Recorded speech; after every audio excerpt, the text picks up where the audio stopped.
This is William, hopefully your favorite videographer. We are here at the Dallas Area Rapid Transit Board meeting, the agency known as DART to Dallas, Texas residents. As a service to the Dallas community, we plan to cover DART board meetings from gavel to gavel. Public comments are required to keep DART board aware of issues close to the ridership that they may not get through other resources. Good evening. The DART Board of Directors meeting is now in order. The approval of, before I do that, I first of all want to welcome all of you tonight in the bad weather, so thank you for coming down. And then we'll go to the agenda items. And we do have a quorum. Okay, the first approved item is number 1 is the approval of the minutes from September 18, 2018. Do I hear a motion for approval? In a second, thank you. If you will please vote.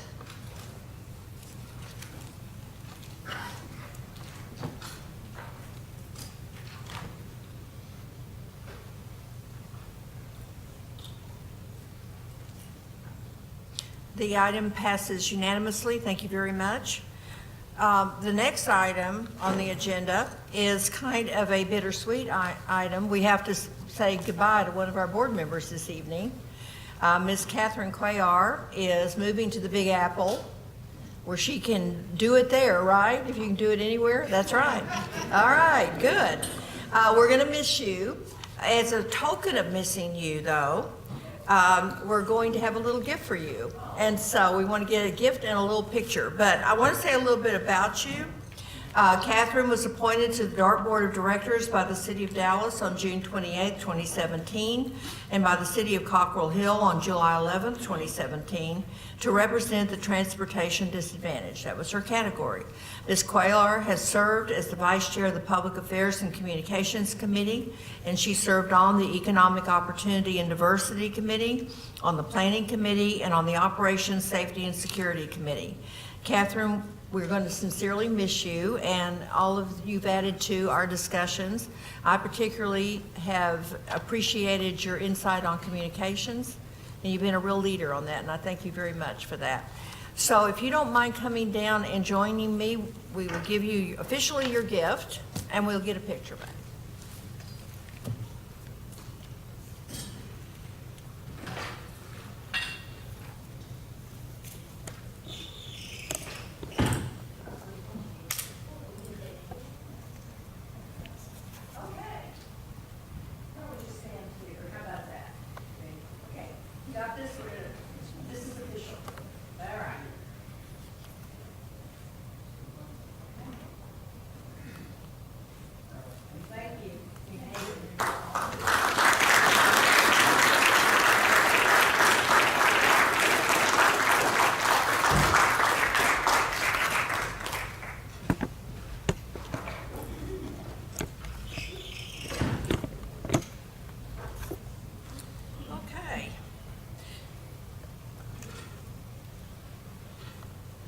Item number 4 is our public comment period. I'm going to read the public comment directive here.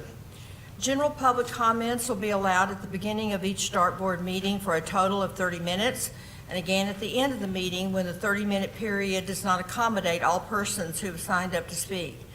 If you wish to speak at the end of the meeting, please fill out a public speaker card and turn it into board support staff prior to the start of the meeting. Individuals who have addressed the board in the past 30 days will be recognized to speak during the public comment period at the end of the meeting.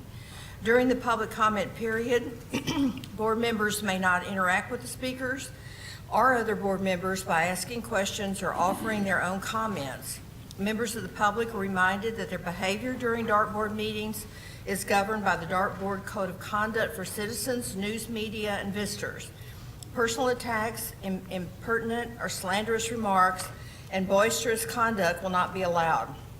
Each speaker will have 3 minutes to address the board, and the green light on the podium will indicate when you can begin speaking.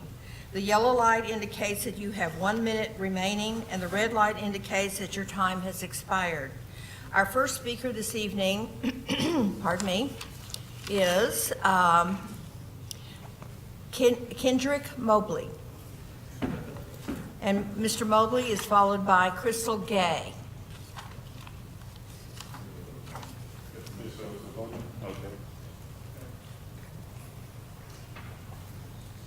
Hello, Hi. everybody.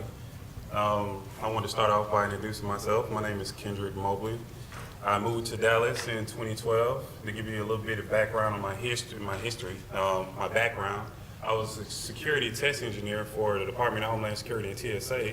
I ride this train line every day from UNT to right here at Acre Station, and my office is at 1601 Elm Street at WeWork. So over the last month, I've pretty much had to restrain individuals riding the train, right? So I had to stop an individual from jumping out of the train, popping both emergency hatches on both sides and trying to open the door to jump out of the train, right? So I've seen like security issues, right? I have security concerns, and being I would say subject matter expert in that area, as far as security, as far as transportation and moving people, I find this an issue. Also, I sit on a case manager board with all of the homeless shelters, like 7 different ones. I actually help house homeless veterans. And today we had a discussion about veterans, right, and passes and going to the VA, right? Since while riding the train, I seen one veteran get a ticket, right? So he was just going to his doctor's appointment, but he couldn't afford to get a ticket, right? So he just got on the train. So a fare enforcement officer wrote him a ticket for going to a doctor's appointment, right? And sitting at this meeting today, I found out that you guys kind of did away with the reduced ticket program that you had going on with the different shelters. And I seen in Des Moines, Iowa, where they have a program with the VA to where they actually allow veterans to ride the DART that they have there free, right, as long as they have their military ID card and go into a doctor's appointment. And I do find this an issue, right? So if somebody can't afford to actually ride a train and buy a $2 ticket, which the prices went up, right? So if they can't afford to buy a ticket, right, and then they get on the train to go to a doctor's appointment, and then they get a ticket for $50, right, that's setting them up for failure. Right, so now they're going to be in jail. They're going to have legal issues that they're going to have to deal with. Now they're going to have some on their record, and it's not helping them, right? And we have the second largest VA in the nation here, right? And one of the largest train lines in the country. So I don't understand like what's the issue and why are we not working to solve this issue? Because I know DART actually advocates on hiring veterans. I see it on the side of buses, and I walked into this office, I seen a big sign.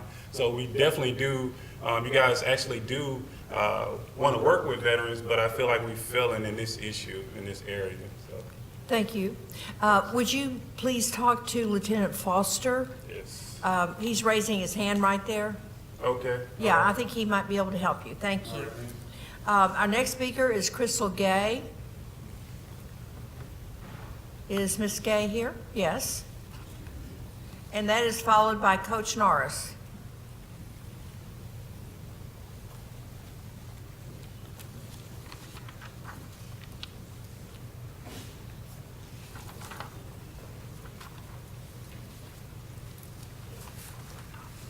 Good evening, everyone. My name is Crystal Gay, and I hold 2 positions with the company. I am a train operator, but I am the the board officer for the rail as well. The reason why I'm here today is because let me talk about this subject first. Let's talk about this insurance. I had the honor of having a position to sit on before everyone in reference to meet and confer. My problem with it was that many of us came before you several times to address our concerns in reference to our insurance, as well as myself. And as far as how high our deductible was, as far as us not being able to afford to pay for our doctor's visits as well, and having these high medical expenses. Upon me sitting there and at the end of our session, our last meeting, I realized that they said they looked into our insurance and they chose to come up with an agreement to have us at a copay for our medicine.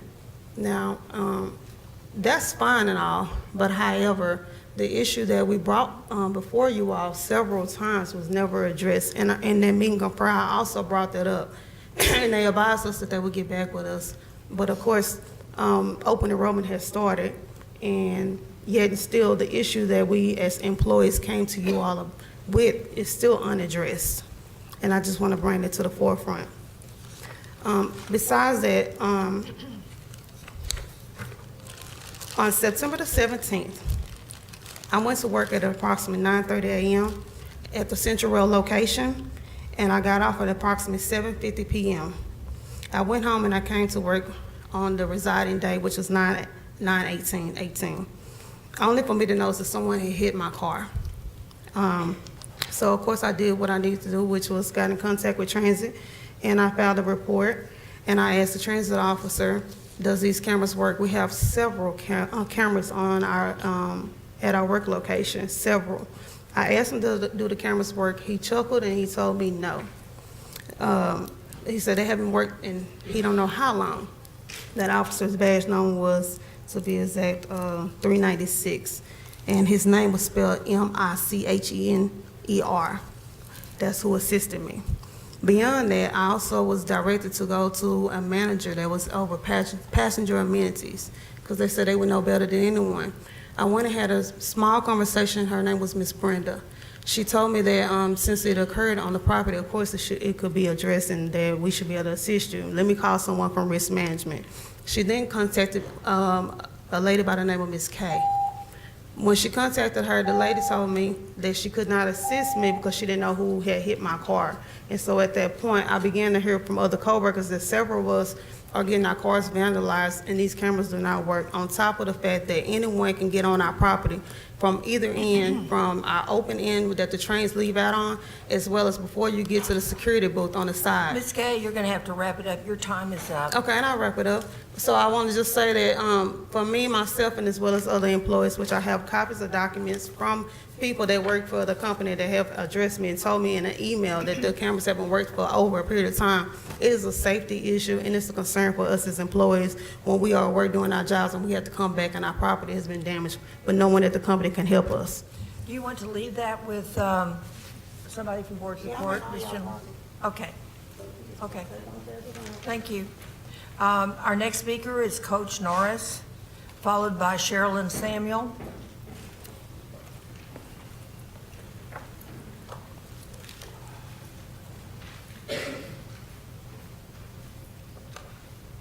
Before I begin, I do want to say, Ms. Cuellar, your eye candy beauty up there on that staff will be genuinely missed. I feel sorry for Mr. Cuellar. Probably has heart trouble. Okay, before I get into information about the inland port project, I have some people I want to give sincere thanks to. The front desk security officers, senior officers, Chris Miller, Iglesias, Johnson, Wingfield, and precious little Virginia, whom I called from a late train this evening due to all this rain. And without her, y'all wouldn't even know I'd be here. So thank you, Virginia. Okay, Dart West End officers, Kiki Wallace, Wisdom, Mingo, and Davis. Officer Lindsay to my left here, thank you to him and his tag team partner back here somewhere. Is Todd Plesko anywhere in here? Or a representative for Todd? Beautiful. I have a report following up from 2 weeks ago that Todd gave on finance involving the inland port project. And what is silently kept as a secret is now going to be unfolded positively and proactively to improve the image of our beloved, one of the damn best in the country, systems. The Transport Management Association policy body, along with our federal government grant division, will be sponsoring the inland port project 50 to 60% with a federal grant, which means the federales believe in us. They're not out to get us, Todd. They want to help us. Now, those benefiting from this project will be everybody in the South Oak Cliff and Pleasant Grove region who need to get to the Lancaster, DeSoto, Wilmer Hutchins divisions, to which currently DART does not have any service. That's going to be millions of dollars spent to help you all get to your jobs. So for those of you with a criticism, for those of you crybabying about things, positive things are happening. Mr. Lyons, I don't see here this evening either, but I did give him a business card of mine volunteering, hard copy in hand, of that finance report to go from community to community to community and let these people know the money's not getting wasted. There's help on the way. Stay positive, quit crying, and grow up and get ready to have fun. Speaking of fun, I'm done. Thank you, Coach. Next speaker is Ms. Samuel.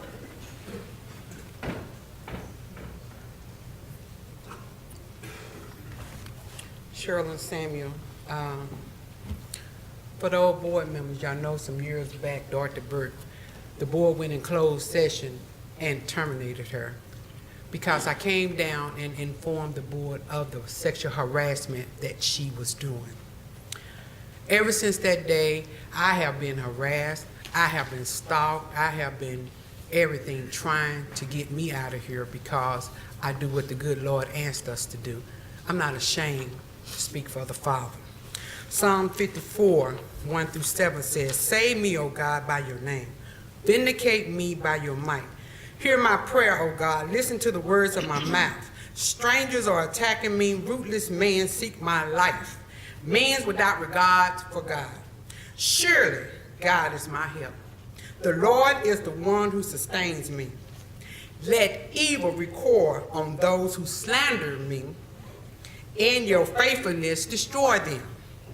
I will sacrifice a freewill offering to you, and I will praise your name, O Lord, for it is good. For he has delivered me from all my troubles, and my eyes have looked in the triumph of my foes." Psalms 56, 1-13. "Be merciful to me, O God, for man hotly pursued me all day long. They press their attacks. My slanderers pursue me all day long. Many are attacking in their pride. When I am afraid, I will trust in you. In God whom words I praise, in God I trust, I will not be afraid. What can mortal man do to me? All day they twist my words. They are always plotting to harm me. They conspire, they lurk. They watch my steps, eager to take my life. On no account, let them escape. In your anger, O God, bring down the nation. Record my lintiment. List my tears on your stroll. Are they not in your record? Then my enemy will turn back when I call for help. By this I would know God is for me. In God whom words I praise, in the Lord words I praise, in God I trust, I will not be afraid. What can man do to me? I am under bondage to you, O God. I will present my thanks offering to you. For you have delivered me from death and my feet from stumbling, that I may walk before God in the light of life. All of y'all that believe in God, take heed. Remember I told you, Gary, that August with Dorothy Burke, warning, come before destruction. Thank you, Ms. Samuel. That's the end of our speakers. We will, we will now go to our regular agenda. The first portion of that is the consent agenda. I will take item 5 and 6 together. Do we have a motion? Ms. Smith moves. Is there a second? And I heard 2 or 3. Thank you. All in favor of item number 5 and 6, the consent agenda, please press your buttons accordingly, and those opposed do so also.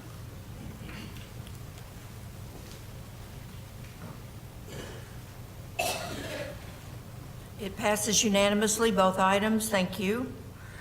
We'll go to the individual items for individual consideration. The first item is an agreement related to the general counsel's employment. Do we have a motion for approval? A second? Second. Please vote. I apologize for losing my voice here. Okay.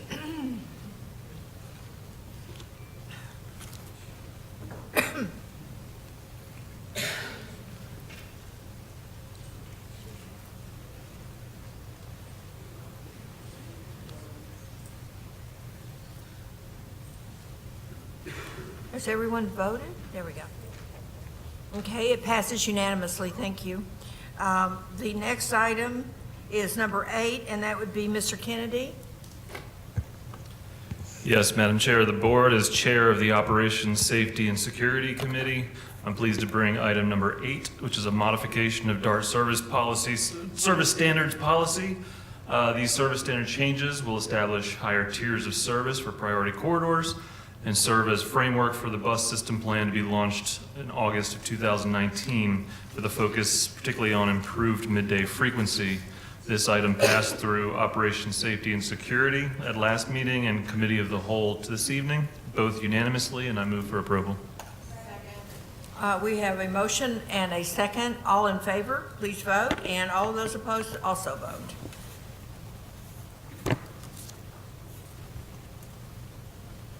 It passes unanimously. Thank you.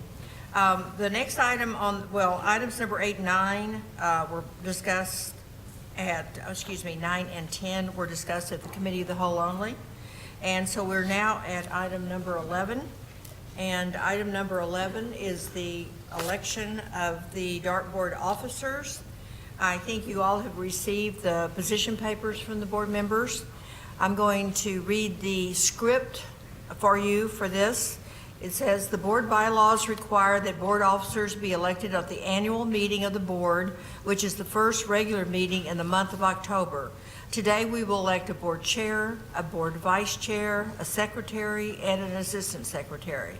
The specific procedure for electing officers is established in Rule 1 of the DART Board Rules of Procedure. Rule 1 requires that voting be conducted using the electronic voting system. In a few minutes, I will open nominations for each of the 4 board officer positions, and each candidate should be nominated by a board member. The nomination does not require a second. A majority vote of those members present is required to elect. For example, if there are 15 members present, a candidate must receive 8 yes votes to be elected. Are there any questions about our voting procedure? Okay. We will now begin the election process. The floor is now open for nominations for the position of board chair. Is there any other nominations for the board chair position? Yes, sir? I nominate you. Oh, thank you, sir. I appreciate that. We don't need a second apparently for that, but thank you, Mr. Jackson. We have an option. We can take these all individually, or we can vote as a slate. Whatever your preference is. I want to remind you that the 4 position papers in were me, Paul Wageman for Board Vice Chair, Michelle Wong-Krause for Board Secretary, and Jonathan Kelly for Board Assistant Secretary. Those are the positions. Chair, I move that we vote as a slate. Oh, thank you. Is there a second? Okay, all in favor then? We're going to vote electronically.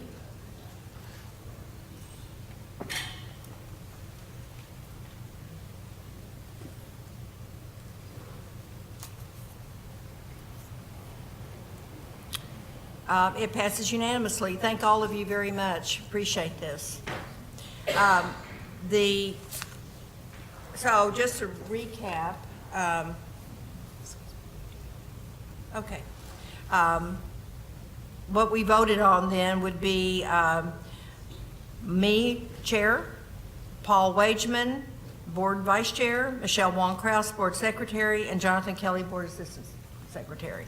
Thank y'all very much. Appreciate that. We do have one other item. We have public comment, and we do have one more speaker that's asked to speak. Okay. Would you come forward, please? Yeah, I didn't get a chance to fill out the card. I'm sorry? I didn't get a chance to fill out the card. I was late. They said they were having more cards out there. Okay, if you just announce yourself, even though we know who you are, if you would do that for us, thank you. Yeah, my name is Thomas Hutchison, Financial Secretary for Amalgamated Transit Union, 1911 Levine Creek Lane, Arlington, Texas. I wasn't going to speak, but Gary, you're here tonight, so I have to speak. You know, Gary, we've tried to sit down and with them about the insurance, and it seemed like they moved around. But really, it didn't seem like they included us, but we did meet. But what I really want to say, Gary, is the insurance this year has been outrageous. I'm a person that has been in the hospital last year for over 15 days. Nothing that I've done this year besides take a heart test, and I need to take another one, they said. But my card is locked down. I put $2,500 in my flex. I had $2,381 in my HRA. Now they saying I can't even use my card. I got bills that ain't been paid. I got a stack of them. Most of them for just medical stuff. My wife did go in the hospital. They paid part of the bill. I'm getting bills from the collector. I've never went through this, and it's not fair to operators. Gary, I look at papers where people are getting $10,000 bonuses, $20,000 bonuses. I'm paying almost $10,000 for medical. I'm talking about bonus beside their salaries. High salaries, big bonuses. It's not fair for a bus operator that goes out there and work. We work hours to carry this agency, and then we're the one that's get the tab. Gary, somebody made a decision before last year when they come with this new insurance. You know, I sat on the insurance committee when they got the EPO, and they tried to bring the same stuff here before that nobody in Dallas had it. Nobody knew about it. And I sat on that committee, and me and Doug Douglas, we was too opposed, and we didn't get a consensus, and they backed off the plan. We got the EPO. Now what we're doing now is just flat out dogging employers, taking their money, while I'm looking at a bonus list of people getting 10, 20, some of them at $50,000. It's not fair for the daily operator to be abused like this, and we're the one, the backbone that's doing the work out there on the street. I look at a lot of high-priced people that's got salaries, and they get big-time bonuses. Gary, y'all took a sick pay away from us, and then you turn around and give people these big bonuses. I asked y'all to do something about it. And the board, I wish y'all would listen. Okay, thank you. Thank you, Mr. Henderson. Our last speaker is Mr. Gomez.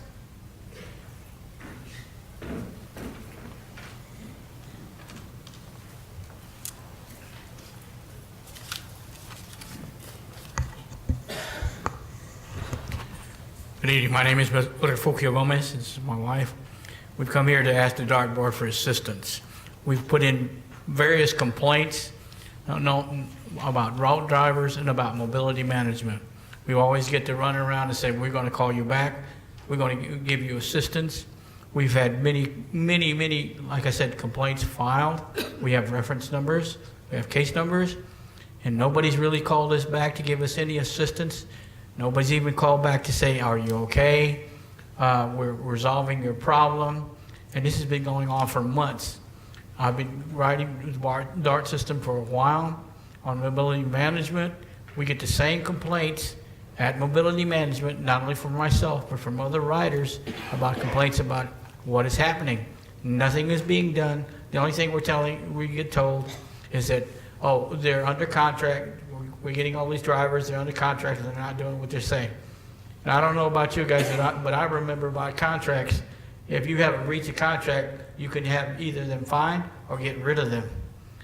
You don't want to do that, then we will have to go someplace else to support you guys. This is a public entity for all of us who ride the train, disabled people. We're getting mistreated on the regular routes as well. We need somebody to come and assist us. That's why I'm here today, asking for someone of you to sit down with me in a private meeting and speak to me and find out where we can resolve these problems. It not only affects me, but it affects all the riders who are disabled and regular riders as well. If you can do this for me, sit down and talk with not only me, but other DART riders to find out where the problem is, who is not doing their job, who has to do their job correctly and follow all the rules correctly. You are the board members. You are supposed to be handling all this. I do not know where the communications has fallen through the cracks, that it doesn't come up to you guys to find out. We're not here really to complain about you guys. We're here to say, hey, there's problems that some people are doing that are not doing their jobs correctly for us. Even though we're disabled, we do support DART. Thank you, Mr. Gomez. Doug Douglas is here. Mr. Gomez, have you sat down with him? No, ma'am. Nobody has contacted me. Okay, Doug, he's coming. He's the vice president over mobility services. Thank you. That's our last speaker for the evening. So we will now be adjourning at 7:05 p.m. on October 9th. Thank you for coming down. Ms. Williams, hopefully your favorite video. We love comments. If you don't like the way Dart is